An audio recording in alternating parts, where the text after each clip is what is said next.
खासदार अमोल कोल्हे आणि शिवसेनेचे नेते चंद्रकांत खैरे आपल्यासोबत आहेत. आपण त्यांना जे मंगलप्रसाद लोढा यांनी जे वक्तव्य केलं ते मी तुम्हाला या ठिकाणी वाचूनच दाखवतो, जेणेकरून तुम्हाला त्यावरती उत्तर देणं सोपं होईल. मंगलप्रसाद लोढा असं म्हणतात, जसं आग्र्यात छत्रपती शिवाजी महाराजांना पकडून ठेवलं होतं, त्यानंतर स्वराज्याच्या स्थापनेसाठी त्यांनी तिथून सुटका करून घेतली, तसंच एकनाथ शिंदे यांनाही रोखण्याचा प्रयत्न झाला, पण ते आले आणि हिंदुत्वाच्या विचाराचं सरकार स्थापन झालं.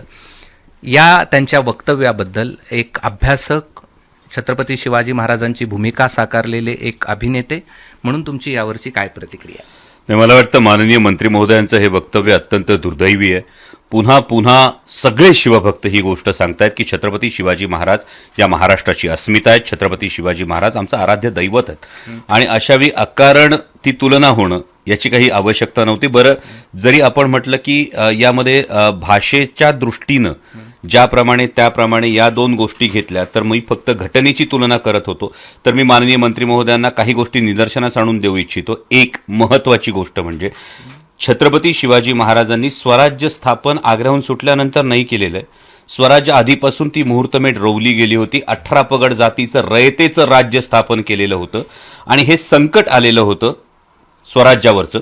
आणि आत्ताच्या राजकीय घटनेशी ते अकारण ही तुलना करण्याचं मला खरंच कळत नाही याच्यामध्ये नेमकं काय उद्दिष्ट आहे. दुसरी महत्वाची गोष्ट ही आहे, मी आता खूप त्रयस्थपणे या दोन घटना फक्त अॅनालाइज करतो, यामध्ये कोणताही राजकीय स्टेटमेंट नाही. पण एक फार महत्वाची गोष्ट आहे की जर या दोन घटनांची तुलना माननीय मंत्री महोदय करत असतील तर त्यांनी एक गोष्ट जाणीवपूर्वक लक्षात ठेवावी, ती म्हणजे की माननीय मुख्यमंत्री महोदय एका पक्षात होते आणि त्या पक्षातून ते बाजूला गेले. याचा अर्थ सुरुवातीच्या काळाच्या उदयासाठी त्यांना त्या पक्षाची किंवा त्या विचारांची, हिंदू हृदय सम्राट बाळासाहेब ठाकरे यांच्या विचारांची नक्कीच मदत झाली असं ते जाहीरपणे कबूलही करतात.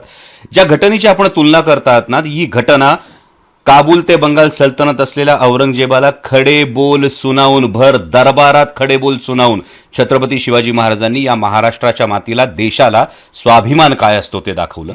दुसरी महत्वाची गोष्ट ती म्हणजे औरंगजेबाच्या साथीनं स्वराज्य नव्हतं निर्माण केलं. त्यामुळे जो पूर्वेतिहास आहे हे महाराजांनी या 18 पगड जातीच्या जोरावर महाराष्ट्रात मावळात हे स्वराज्य उभं केलं होतं. त्यामुळे या दोन घटनांची तुलना करण्याचा प्रयत्न हा अत्यंत दुर्दैवी आहे आणि माझी माननीय मंत्री महोदयांना विनंती आहे की आपण मोठे आहात, जबाबदारीच्या पदावर आहात, आपल्याकडे सांस्कृतिक मंत्रालयासारखा महत्वाच्या खात्याचा पदभार आहे आणि त्यामुळे इतिहासाची तुलना करत असताना नेमकी कोणत्या प्रसंगाची, आपण कुठल्या प्रसंगाची तुलना करतो आहोत याचं जर त्यांनी काळजी घेतली तर मला वाटतं अकारण शिवभक्तांच्या भावना दुखावल्या जाणार नाहीत. छत्रपती शिवाजी महाराज एकमेवा द्वितीय होते आणि छत्रपती शिवाजी महाराजांची तुलना कोणाचीही छत्रपती शिवाजी महाराजांशी तुलना केली जाऊ शकत नाही.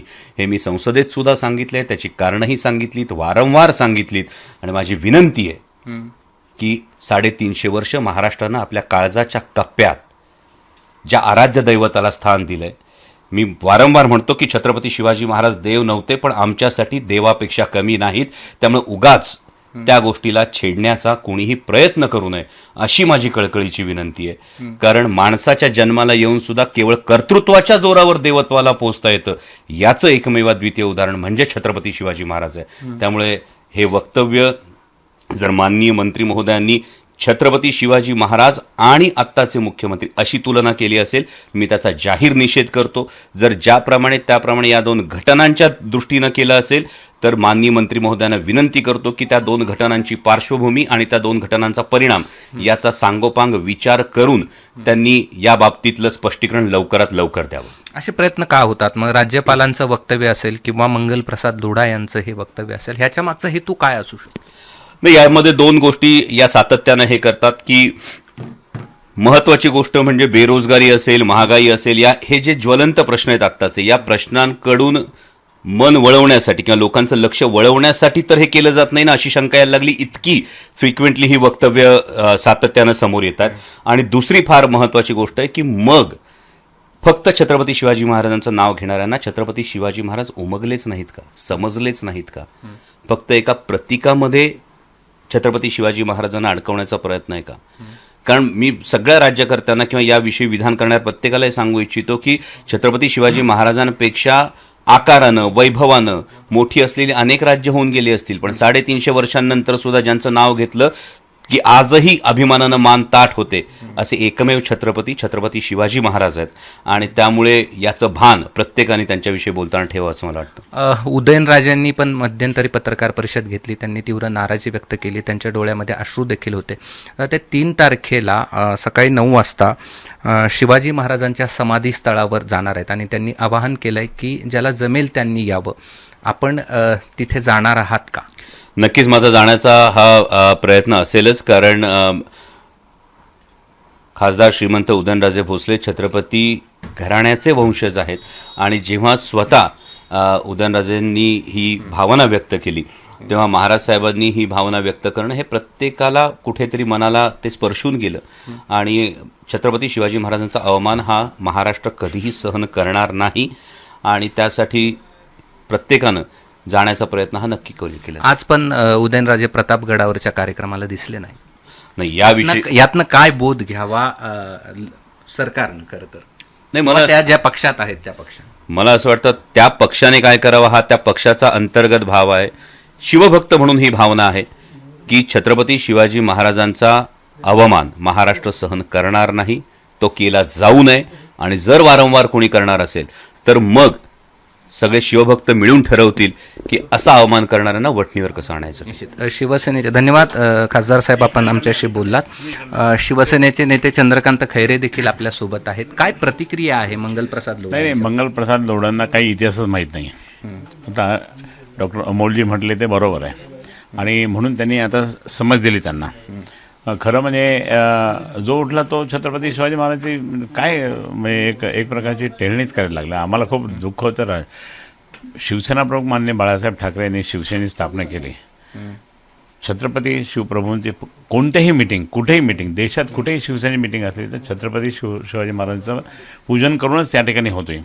आणि म्हणून इतकं आम्ही पूजनीय मानताना आणि हे कोणाची बरोबरी करायला लागले?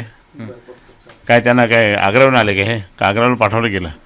हे स्वतः त्या ठिकाणी शिवसेना सोडून गेले. आता मी म्हणणार नाही की पळून गेले, मी हे म्हणेन की त्या ठिकाणी शिवसेना सोडून गेले ते. आणि मग ते सुरत, महाराजांनी सुरतची लढाई जिंकली, सुरतमधून लूट आणली होती राज्य चालवण्यासाठी. हे सुरतमध्ये त्या ठिकाणी कोणती लूट घेण्यासाठी गेले माहीत नाही. नंतर तिथून गेले ते गुवाहाटीत गेले, गोव्यानंतर आले आणि आता तर खूपच चाललं आणि त्या परत एकदा गुवाहाटीला गेल्या.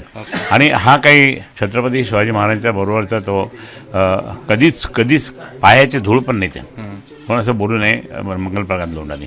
तुम्ही 3 तारखेला जाणार आहात? नाही, आमचा आता पक्षीय जो आदेश येईल, पक्षीय आदेश आल्यानंतर त्या ठिकाणी आम्ही जाऊ. बरं, ठीक आहे. हे होते शिवसेनेचे नेते चंद्रकांत खैरे आणि अमोल कोल्हे खासदार. त्यांनी मंगलप्रसाद लोढा यांनी केलेल्या वक्तव्यावर आणि इतर विषयावरती ही प्रतिक्रिया दिली आहे. कॅमेरामन मोहम्मद समीसह मी कृष्णा केंडे, ABP माझा, औरंगाबाद.